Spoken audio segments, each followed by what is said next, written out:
എല്ലാവർക്കും വിനീത നമസ്കാരം.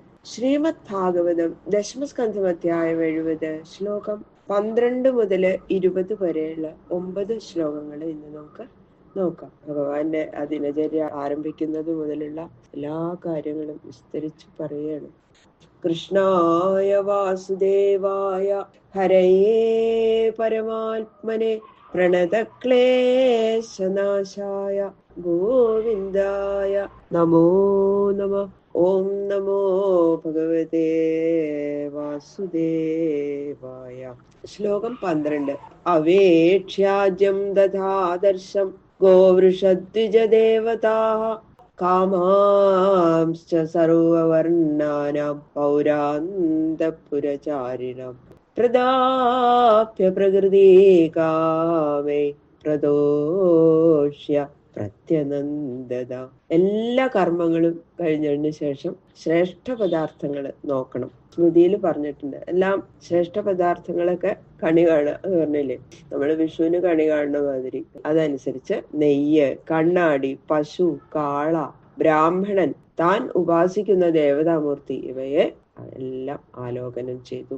അനന്തരം പിന്നെതാ ബ്രാഹ്മണന്മാരെ മുതലായിട്ടുള്ള സർവ വർണ്ണങ്ങളിലുമുള്ള ആളുകളുടെയും അന്തഃപുരത്തിലുള്ളവരുടെയും ആഗ്രഹങ്ങൾ എന്തൊക്കെയാണ് എന്ന് അന്വേഷിച്ചറിഞ്ഞ് അവയെല്ലാം കൊടുക്കാനായിട്ട് കൽപ്പന കൊടുത്തു. പിന്നെ മറ്റ് എല്ലാ പ്രജകളുടെയും ഇടയില് അവർക്ക് എന്തൊക്കെയാണ് ആവശ്യം അതെല്ലാം സാധിപ്പിച്ചു കൊടുക്കാൻ ഓർഡർ ചെയ്തു.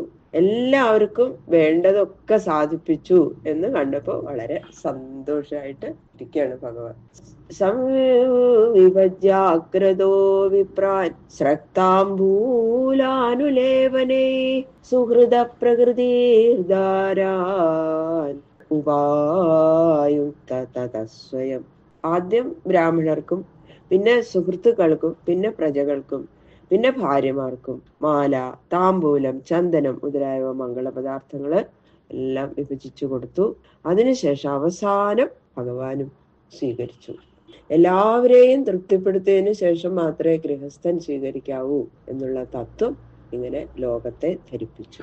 താവത്സൂതൗപാനീയ സ്യന്തനം പരമാത്ഭുതം സുഗ്രീവാദ്യേർഹയേയുക്തം പ്രണമ്യാവസ്ഥിതോഗ്രത. അങ്ങനെ എല്ലാവരെയും സന്തോഷിപ്പിച്ച് താനും ഭോജനം ഒക്കെ ചെയ്തിട്ട് അങ്ങനെ ഇരിക്കുമ്പോ സാരഥി പേര് കൊണ്ടുവരികയാണ്.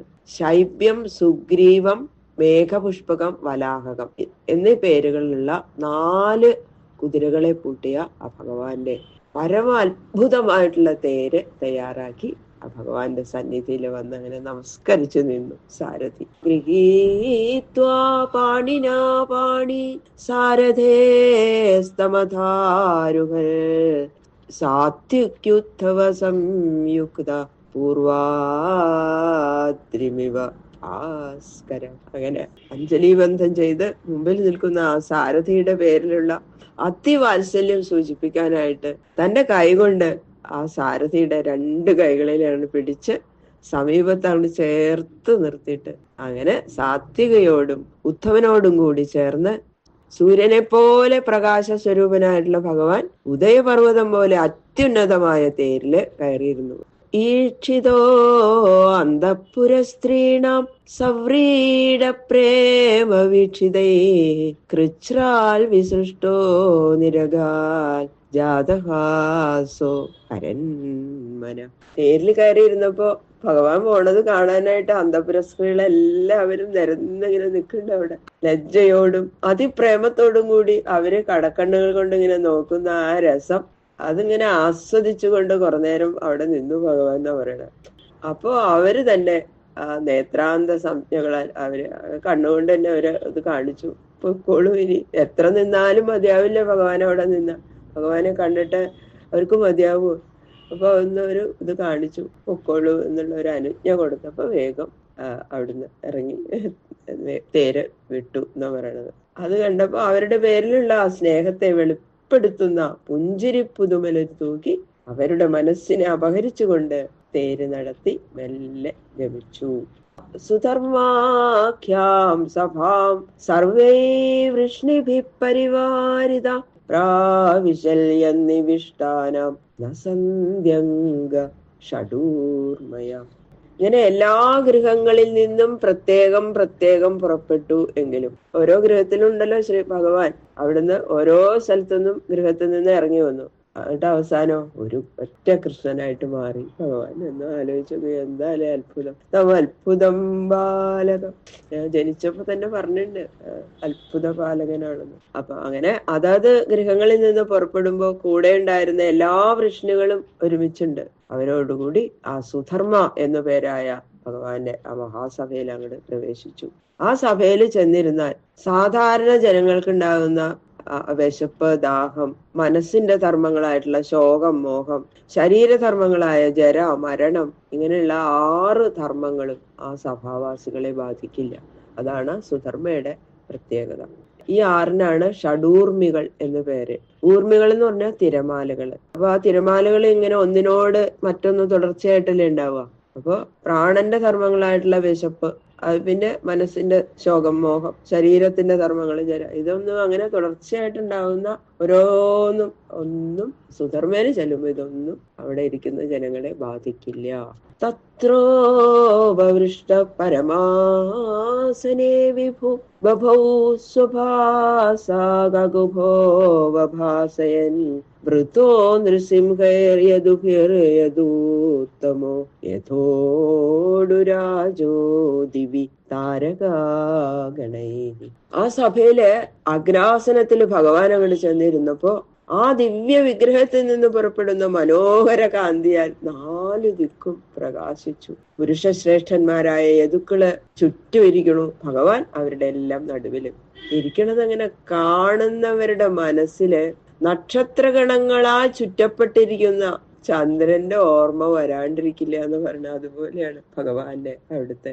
തത്രോപമന്ത്രിണോ രാജൻ നാനാഹാസ്യരസേർവിഭും ഉപതസ്ഥു നടാചാര്യ നർത്തക്യ താണ്ഡവേ പൃഥക്. ശ്രീ ശിവബ്രഹ്മർഷി പറഞ്ഞു, ഹേ മഹാരാജാവേ, മഹാരാജാക്കന്മാര് സഭയിൽ പ്രവേശിക്കുമ്പോൾ ചെയ്യുന്ന സമ്പ്രദായമൊക്കെ അങ്ങേക്ക് അറിയാലോ.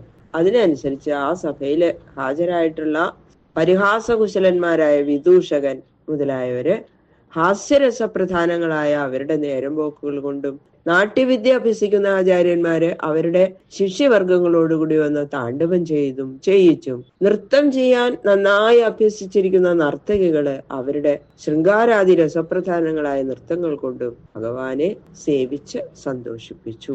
മൃദംഗവീണാമുരജ വേണുതാളരധരസ്വനൈഃ നാനൃതു ജഗു തുഷ്ടുശ്ച സൂതമാഗധബന്ദിന. സൂതന്മാര്, മാഗധന്മാര്, വന്ദികള് എന്നിങ്ങനെയുള്ളവര് മൃദംഗം, വീണ, മുരജം, വേണു, താളം, ശംഖം മുതലായ വാദ്യങ്ങൾ കൊണ്ട് ഭഗവാന്റെ മുമ്പിൽ ഇങ്ങനെ കളിക്കുക, പാടുക, സ്തുതിക്കുക മുതലായവ ചെയ്ത് ഭഗവാനെ അങ്ങനെ സേവിച്ചു, സന്തോഷിപ്പിച്ചു. ബാക്കിയുള്ള ശ്ലോകങ്ങള് നാളെ നോക്കാം. സർവത്ര ഗോവിന്ദനാമ സങ്കീർത്തനം. ഗോവിന്ദ ഗോവിന്ദ. ഓ